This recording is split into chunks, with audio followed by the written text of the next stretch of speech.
केंद्रीय वित्त मंत्री निर्मला सीतारमण ने आज देश का आम बजट पेश किया। बिहार के डिप्टी सीएम रेणु देवी की तरफ से आए आश्वासन के बाद सभी की निगाहें बजट में बिहार को मिलने वाले विशेष तोहफे की तरफ थी। लेकिन बिहार जैसे पिछड़े राज्य को एक बार फिर निराशा हाथ लगी है।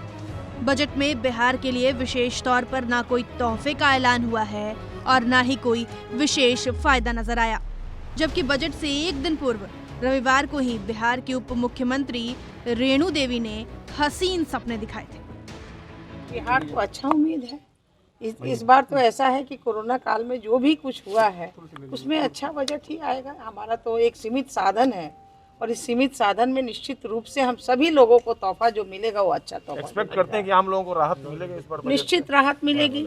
आप इतना बड़ी बात है कि इतने संकट के समय में पूरा विश्व संकट में है और उसमें भी भारत उभरा है, तो निश्चित रूप से भारत जब उभरा है और आज की चर्चा में आप देखे होंगे कि हमने किस तरह से आत्मनिर्भर भारत बनाया है, तो उस आत्मनिर्भर में निश्चित रूप से हम उभर के आएंगे और हमारी अच्छी बजट भी होगी।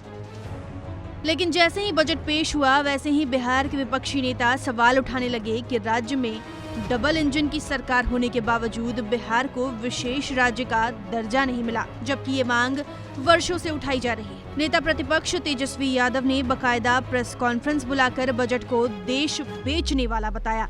तेजस्वी ने ट्वीट करते हुए लिखा, आम बजट में बिहार के लिए कोई नई यूनिवर्सिटी, हॉस्पिटल, राष्ट्रीय राजमार्ग, कारखाना, औद्योगिक इकाई, रेलवे लाइन और इंफ्रास्ट्रक्चर प्रोजेक्ट नहीं, बल्कि ऊपर से आम आदमी पर बोझ लाद दिया। केंद्र सरकारी प्रतिष्ठान बेच रही है, फिर भी बिहार एनडीए के 40 में से 39 सांसद मेज थपथपा रहे थे। शर्मनाक। वहीं आरएलएसपी प्रमुख उपेंद्र कुशवाहा ने बजट को निराशाजनक बताते हुए लिखा, केंद्रीय आम बजट में आम लोगों, गरीबों, किसानों, युवाओं और बेरोजगारों के लिए कुछ भी नहीं है। बिहार को न विशेष राज्य का दर्जा और न ही बिहार वासियों के लिए कोई राहत पैकेज की घोषणा। बेहद निराशाजनक है। यहाँ तक इनकम टैक्स स्लैब की बात है। इनकम टैक्स स्लैब में भी जो सैलरीड क्लास के लोग हैं वो आशा बना के बैठे थे कि इनकम टैक्स स्लैब में भी जैसे चेंजेस आएगा, लेकिन सरकार ने कुछ नहीं किया। जरूर एक राहत की बात है कि 75 साल से ज्यादा उम्र के जो लोग हैं, जो पेंशनधारी हैं, उनको इनकम टैक्स रिटर्न फाइल करने की जरूरत अब नहीं होगी, लेकिन जो सैलरीड क्लास के लोग हैं उनको निराशा हाथ लगी है। हम लोग बिहार से हैं।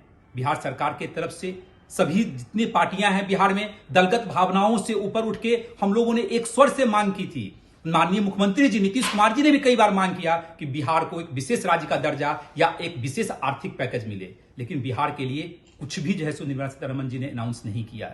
इसीलिए भरसक प्रयास की गई है संतुलन बनाने की, लेकिन बहुत सारे ऐसी चीजें हैं जहां वो संतुलन नहीं बना पाए। बजट पर नकारात्मक प्रतिक्रिया देने वालों में एनडीए के घटक दल हम पार्टी के प्रमुख जीतन राम मांझी भी शामिल हैं। मांझी ने बजट को जहां किसानों और आम लोगों के लिए बेहतर बताया, वहीं बढ़ते प्राइवेटाइजेशन का विरोध किया। मांझी ने अपनी निराशा जाहिर करते हुए लिखा, यह बजट राष्ट्रहित में है। विकट परिस्थितियों में विकास का रास्ता कैसे बनाया जा सके, बजट में इस बात का पूरा ख्याल रखा गया है। निजीकरण से जनता को सहूलियत जरूर मिलेगी, परंतु निजी क्षेत्रों में आरक्षण नहीं रहने के कारण आरक्षित वर्ग के लोगों में असंतोष बढ़ेगा। मुख्यमंत्री नीतीश कुमार बिहार को विशेष राज्य का दर्जा काफी सालों पहले से मांग रहे हैं। बिहार के लिए विशेष पैकेज की भी मांग होती रही है, लेकिन आम बजट में इस मांग पर कोई घोषणा नहीं की गई। पटना यूनिवर्सिटी को केंद्रीय विश्वविद्यालय का दर्जा देने की मांग भी पुरानी है। हस्तकला उद्योग को व्यवस्थित करने की योजना को लेकर भी उम्मीद की जा रही थी, लेकिन केंद्रीय बजट में बिहार को लेकर ऐसी कोई घोषणा नहीं की गई। रोजगार सृजन को लेकर भी घोषणा की उम्मीद की जा रही थी, पर वो भी पूरी नहीं हुई। यानी कुल मिलाकर आम बजट से जो विशेष तोहफे की उम्मीद उप मुख्यमंत्री ने बिहार वासियों को बंधाई, वो पूरी तरह से निराश ही कर रही है। हालांकि सूबे के मुखिया ने बजट को संतुलित बताया है। ब्यूरो रिपोर्ट, बिहार तक।